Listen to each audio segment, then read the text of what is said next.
पापा प्लीज़ मुझे मत छोड़ना, मैं गिर जाऊंगी। पापा मुझे डर लग रहा है, मुझे पकड़ लो। नन्ही तारा अपने पापा से चिपक कर मैरी गो राउंड में बैठी थी। डरती क्यों हो तारा, मेरी गुड़िया रानी, मैं हमेशा तुम्हारे पास ही रहूँगा, तुम्हें कभी नहीं छोड़ूंगा। उसके पापा राम कृपाल ने उसको कसकर पकड़ते हुए कहा। आप कभी मुझे भूल गए तो? तारा ने भोलेपन से पूछा। ऐसा दिन कभी नहीं आएगा मेरी लाडो, मैं और तुम्हें भूल जाऊं, हो ही नहीं सकता। अगर ऐसा हुआ तो वो मेरी ज़िंदगी का आखिरी दिन होगा। राम कृपाल हंसते हुए बोले। फिर दोनों मिलकर हंसने लगे और चारों तरफ उनकी हंसी गूंजने लगी। उस हंसी की गूंज में तारा को कोई परिचित सी आवाज़ सुनाई पड़ी। तारा उठो, पापा के पास चलो। तारा जैसे अपने स्वप्न से निकलकर हकीकत में लौटी। उसने अपने इर्द गिर्द के वातावरण को देखा। वह हॉस्पिटल में बैठी थी। उसके सामने उसका पति सुयस और बेटी रिया खड़ी थी। क्या हुआ पापा को? तारा चौंक कर खड़ी हो गई। तुम चलो, डॉक्टर बुला रहे हैं, सुयस बोला। तारा ने अपने जड़ शरीर को जबरदस्ती उठाया। उसके पैर रूम की तरफ जाना ही नहीं चाहते थे, पर जाना तो था। 2 साल पहले उसकी माँ सावित्री का देहांत हो गया था। उसकी माँ और पिता में बहुत गहरा लगाव था, इसलिए अपनी पत्नी, अपनी हमसफ़र की जुदाई उसके पापा सहन नहीं कर पा रहे थे। तारा ने बहुत जिद की कि उसके पापा उसके पास आकर रह लें, पर पापा मानते ही नहीं थे। तारा का अपने पापा से बहुत ज़्यादा लगाव था। बचपन से ही वह अपने पापा की लाडली बेटी थी। उसके पापा उसको उसके भाई तरुण से ज़्यादा प्यार करते थे और इसलिए वह अपने भाई को हमेशा छेड़ती थी। उनका परिवार एक मध्यम वर्गीय परिवार था। उसके पापा की प्राइवेट नौकरी थी।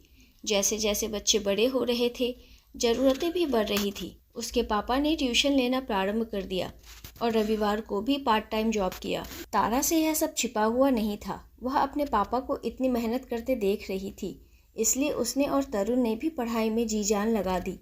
तरुण ने अपनी मेहनत से मैनेजमेंट की डिग्री हासिल की और तारा ने इंजीनियरिंग की। कुछ साल बाद तरुण विदेश चला गया और माँ बाप के पास तारा ही रह गई। शादी के बाद भी तारा बराबर उनसे मिलने आती थी, उनके साथ वक्त बिताती थी। पर माँ के जाने के बाद उसके पापा ने अपना ख्याल रखना जैसे बंद कर दिया। वह अपने ब्लड शुगर को लेकर भी लापरवाही दिखाते थे, इसलिए कभी कभी शुगर बढ़ जाता था। तारा ने 3 महीने पहले अपने पापा को मना लिया कि वह उसके साथ आकर रहें। वह खुश हो गई कि अब वह अपने पापा की देखभाल कर सकेगी, पर धीरे धीरे उसके पापा का शुगर बढ़ता ही जा रहा था। इसलिए डॉक्टर ने इंसुलिन के इंजेक्शन लगाने की सलाह दी। अब तारा हर रोज़ अपने पापा को सुबह शाम खाने से पहले इंजेक्शन लगाती थी। उनके खान पान का विशेष ध्यान रखती थी। एक दिन जब वह अपने पापा को इंजेक्शन लगा रही थी तो वह अचानक बोले, तारा, यह तो मुझे किस चीज़ का इंजेक्शन लगा रही है?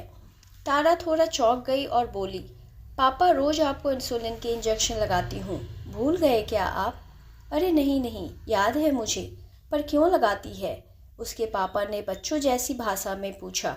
तारा जोर से हंस पड़ी और बोली, क्योंकि आप मीठा खाना नहीं छोड़ते। अगर आप मीठा छोड़ दोगे तो मैं ये इंजेक्शन लगाना छोड़ दूंगी। अच्छा जी, याद है जब तू छोटी सी थी और मीठे की जिद करती थी तो मैं तुझे कहीं से भी मीठा लाकर देता था। एक बार महीने के आखिरी दिन तूने मुझसे काजू की बर्फ़ी की फरमाइश की थी, पर जेब में उस दिन पैसे नहीं थे, तो मैंने अपने दोस्त से उधार लेकर तुझे बर्फ़ी खिलाई थी। वह अतीत के पन्नों से एक एक वाक्य सुनाते हुए बोले। यह सुन तारा के आंसू बह निकले। वह उनसे लिपट गई और बोली, पापा, मैं भी आपको ढेर सारी मिठाइयाँ खिलाना चाहती हूँ, पर आपकी बीमारी ही ऐसी है, मजबूर हूँ। उन्होंने उसके सिर पर प्यार से हाथ फेरा और उठकर चले गए। यह किसकी हरकत है? रिया, ऋषभ, मैं तुम्हें आज छोड़ूंगी नहीं। तारा फ्रिज खोलते ही चिल्लाई। वह दोनों भागे भागे आए। आते ही उसने दोनों के कान पकड़ लिए और जोर से डांटती हुई बोली, यह आयरन रॉड फ्रिज में तुम दोनों में से किसने रखी है? माँ, हम पागल थोड़े ही हैं जो ऐसी हरकत करेंगे। हमने नहीं किया, ऋषभ बोला। और क्या माँ, अब बात आइसक्रीम ख़त्म करने की होती तो हम मानते कि आप हमें डांट रही हो, पर यह काम हम क्यों करेंगे? रिया ने जवाब दिया। आवाज़ सुनकर पापा रूम से बाहर आए और बोले, अरे यह तो मैंने गलती से रख दी। वो उस वक्त याद ही नहीं आया कि इसे कहाँ रखते हैं। पापा, आप इन दोनों को बचाने की कोशिश मत करिए, मैं जानती हूँ कि यह इनका ही काम है। तारा ने भड़कते हुए कहा, मैं कह रहा हूँ ना कि मैंने रखी है। बस बात खत्म, कहकर पापा रूम में वापस चले गए। तारा और बच्चे दोनों हैरान नज़रों से एक दूसरे को देख रहे थे, पर फिर बिना कुछ कहे अपने काम में व्यस्त हो गए। पापा, इतनी गर्मी में यह आपने क्या पहना हुआ है, स्वेटर और टोपी? तारा ने हैरान होकर पूछा। देख ना बेटा, मैं बड़ा कंफ्यूज हूँ, समझ नहीं आया कि क्या पहनूं। पापा सच में असमंजस में लग रहे थे। तारा उनकी अलमारी से कुर्ता पजामा निकाल उनको दिया और काम में लग गई, पर उनकी यह हरकत बहुत अजीब लगी। तारा ने तरुण को अमेरिका फ़ोन लगाया और उसे सब बताया। दीदी, आप बेकार ही परेशान हो रहे हो। देखो, सच्चाई तो यह है कि अब पापा की उम्र हो गई है, इसलिए ऐसा होना स्वाभाविक है। परेशान मत होइए। तरुण, पापा आजकल बहुत देर तक सोते रहते हैं, फिर देर तक जागते रहते हैं। कभी कभी तो सुबह 4 बजे उठकर चाय बनाने को कहते हैं और कभी कभी 8 बजे भी चाय नहीं पीते। उसने अपने पापा की अजीब सी दिनचर्या के बारे में तरुण को बताया, पर तरुण ने इसे उम्र का फ़र्क कहकर टाल दिया। उसने सुयश को भी यह बात बताया तो उन्होंने भी तरुण के अल्फाज दोहराए। उसने भी सोचा कि शायद सच में यह उम्र का ही तकाजा हो, वह नाहक ही परेशान हो रही है। बेटा, वो उससे कहना कि मेरा फ़ोन ठीक कर दे, पापा ने तारा के पास बैठते हुए कहा। पापा, किसको कहूँ? मैंने पूछा। अरे वो है ना तेरा बेटा, क्या नाम है उसका? पापा अपने दिमाग पर जोर डालते हुए बोले। पापा, ऋषभ, मैंने हैरान होकर बताया। हाँ हाँ ऋषभ, माफ़ करना बेटा, बहुत देर से याद कर रहा हूँ पर याद ही नहीं आ रहा था। कहाँ है ऋषभ? उसको बोल मेरा फ़ोन ख़राब हो गया है, ठीक कर दे, पापा ने फ़ोन दिखाते हुए कहा। मैंने फ़ोन देखा और कहा, पापा इसे चार्ज कर लीजिए, ठीक हो जाएगा। अच्छा, चार्ज करूं? पर कैसे करते हैं चार्ज? पापा ने फिर सोचते हुए कहा। मैंने उनके फ़ोन को चार्ज कर दिया। वह एक छोटे से बच्चे की तरह खुश होते हुए अपने कमरे में चले गए। मैंने अब ठान लिया कि इस बारे में डॉक्टर से बात करनी ही चाहिए। मैंने पापा के मधुमेह के डॉक्टर को फ़ोन कर सारी बात बताई। उन्होंने मुझे पापा को साथ लेकर आने को कहा। पापा की हालत को देखते हुए उन्होंने MRI करने की बात की। पापा थोड़े घबरा से गए, पर मैं पापा के साथ पूरे टेस्ट के दौरान खड़ी रही। वह मुझे देखते रहे और मैं उनका हौसला बढ़ाती रही, ठीक वैसे ही जैसे वह मेरा हौसला बढ़ाते थे जब डॉक्टर बचपन में मुझे इंजेक्शन लगाते थे। जब पापा की रिपोर्ट आई तो मेरे पैरों तले ज़मीन खिसक गई। पापा को पिछले 2 साल से अल्जाइमर की बीमारी थी और हम इस बात से अनभिज्ञ थे।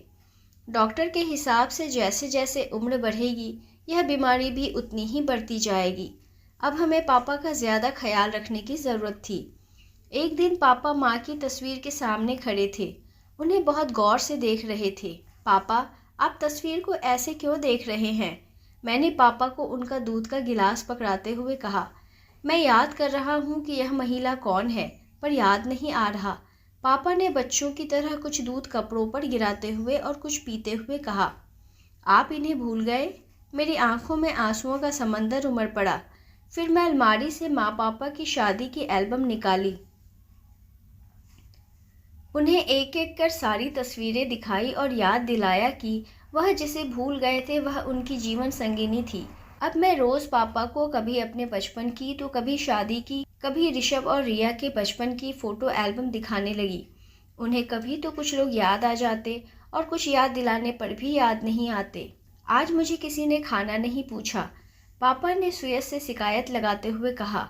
पर पापा, अभी कुछ देर पहले ही तो आपने खाया था खाना, मैंने हैरान होकर कहा। तो क्या मैं झूठ बोल रहा हूँ? देखा बेटा, ये कैसी हो गई है अब, पापा ने सुयश से कहा। सुयश ने फ़ौरन मुझे खाना लगाने को कहा। मैंने उसे इशारा किया कि यह तीसरी बार पापा खाना खा रहे हैं, हाजमा खराब हो जाएगा, पर सुयश ने मुझे इशारे से खाना लाने को कहा। मैं जब खाना लाई तो पापा रूठ कर बैठ गए। मैं नहीं खाऊंगा, तू मुझे खाना नहीं देती। मेरे प्यारे पापा, मुझे माफ़ कर दो। अच्छा देखो, मैंने अपने कान पकड़ लिए, चलो मैं आपको खिलाती हूँ, मैंने पापा को गले लगाते हुए कहा। पापा एक छोटे बच्चे की भांति मेरे हाथों से खाना खा रहे थे और मैं उन्हें खाना खिलाते हुए अतीत के पन्नों में फिर खो गई, जब किसी बात पर रूठने पर पापा मुझे अपने हाथों से खाना खिलाते थे। खाना खाने के बाद पापा सो गए। पापा की हालत दिन प्रतिदिन बिगड़ती ही जा रही थी। अब तो वह हर बात पर सवाल करते थे, और हमारे बताने पर भी जब उन्हें याद नहीं आता था तो वह बहुत परेशान हो जाते थे। एक दिन पापा हमें बिना बताए घर से निकल गए। जब हमें पता चला तो हम सब उन्हें ढूंढने में लग गए। पार्क, मंदिर, बाजार, हर तरफ ढूंढ लिया पर नाकाम रहे। मेरा रो रो कर बुरा हाल हो गया था। पापा अगर रास्ता भूल गए तो क्या होगा? सुयस ने पुलिस को सूचित करना उपयुक्त समझा। पुलिस भी पापा को ढूंढने में लग गई। सुबह से रात हो गई पर पापा नहीं मिले। मेरा दिल किसी अनहोनी की तरफ इशारा कर रहा था। हमने सभी हॉस्पिटल में भी फ़ोन घुमाए। ऐसे हालात में मन में उल्टे सीधे ख्याल आना स्वाभाविक है। हम सब थक हार कर बैठ गए। रिया ने बहुत कोशिश की कि वह मुझे खाना खिला सके, पर मेरे गले से एक भी निवाला नहीं उतर सकता था। पापा की फिक्र ने भूख प्यास भी खत्म कर दी थी। जब हम सब मायूस होकर बैठे थे तभी दरवाजे पर घंटी बजी। हमारे सामने हमारी बिल्डिंग के चौथे फ्लोर पर रहने वाले डॉक्टर दुबे खड़े थे। उनके साथ फटे हुए कपड़ों में पापा खड़े थे। पापा को देखते ही मैं खुशी से झूम उठी और उन्हें गले से लगा लिया, पर पापा वहीं जड़ अवस्था में खड़े रहे। उन्होंने मुझे प्यार भी नहीं किया। पापा, आप कहाँ चले गए थे? हम सब कितना परेशान हो गए थे। आपको जाना था तो बताकर जाते। मैं बोलती जा रही थी और वह मुझे आंखों में उलझन लिए सुन रहे थे। पापा, आप बोलते क्यों नहीं? कुछ तो बोलिए, मैंने उनका हाथ पकड़ते हुए कहा। उन्होंने झट अपना हाथ छुड़ा लिया और बोले, आप कौन हैं? मैंने आपको नहीं पहचाना। यह शब्द सुनते ही मेरी तो जैसे दुनिया ही खत्म हो गई। पापा आज मुझे भूल गए, पर उन्होंने मुझसे प्रॉमिस किया था कि वह मुझे कभी भूल ही नहीं सकते। डॉक्टर दुबे ने सुयस को बताया कि उन्होंने पापा को सिग्नल पर भीख मांगते देखा था। उन्हें समझते देर नहीं लगी कि क्या हुआ है। उन्होंने फौरन पापा को गाड़ी में बैठाया और घर ले आए। सुयस ने उनका धन्यवाद किया। मेरी आंखों से आंसू बहे चले जा रहे थे। सुयस, आज पापा मुझे भूल गए, मैंने रोते हुए कहा। तारा, यह तो एक दिन होना था। डॉक्टर ने तुम्हें इस बात के लिए पहले से ही तैयार रहने को कहा था, है ना? फिर क्यों रो रही हो? अब हमें पापा का ज़्यादा ध्यान रखना चाहिए। ऐसा करता हूँ, एक नर्स रख लेते हैं जो हर समय उनके साथ रहेगी, ठीक है? सुयस ने कहा। मैं कुछ और ही सोच रही थी, पर क्यों ऐसा सोच रही थी नहीं मालूम, पर अंदर से एक अजीब सी बेचैनी थी। वही अजीब सी बेचैनी मुझे पापा के कमरे तक ले गई और वहाँ जो देखा तो रोंगटे खड़े हो गए। पापा ज़मीन पर गिरे हुए थे और बेहोश थे। हम फौरन उनको लेकर हॉस्पिटल भागे और ये आज का दिन है। तारा धीरे धीरे आईसीयू की तरफ बढ़ी। उसकी बेचैनी और डर सच हो गया था। बचपन में उस दिन झूले पर उसके पापा ने कहा था कि जिस दिन वह उसे भूल जाएंगे वह उनकी ज़िंदगी का आखिरी दिन होगा। आईसीयू में पहुंच उसने देखा कि उसके पापा के मुंह पर, हाथों पर नलियां लगी हैं और वह तेज तेज सांस ले रहे हैं। डॉक्टरों ने उन्हें जवाब दे दिया। सुयस ने फौरन उसे संभाला। वह जानता था कि तारा इस सदमे को बर्दाश्त नहीं कर सकेगी। उसके पापा ने उसे देखा और इशारे से उसे बुलाया और कहा, मुझे कुछ याद नहीं आ रहा कि तुम कौन हो, पर मेरे लिए रो रही हो तो ज़रूर मेरी अपनी होगी, माफ़ करना। और उन्होंने उसे प्यार से देखा और आंखें बंद कर लीं और वह चले गए हमेशा के लिए। तारा इस सच्चाई से भली भांति परिचित थी कि इस संसार में जो आया है वह जाएगा भी, पर दुख इस बात का था कि वह उसे भुलाकर गए। उन्हें अपनी तारा याद नहीं रही। वह अपने पापा के अवचेतन शरीर से लिपटकर रोती रही। पापा, आप मुझे भूल गए। आपको यह कहानी कैसी लगी हमें कमेंट कर ज़रूर बताएं। नई कहानी सुनने के लिए हमारे चैनल को सब्सक्राइब करना ना भूलें। मिलते हैं एक नई कहानी के साथ, तब तक धन्यवाद।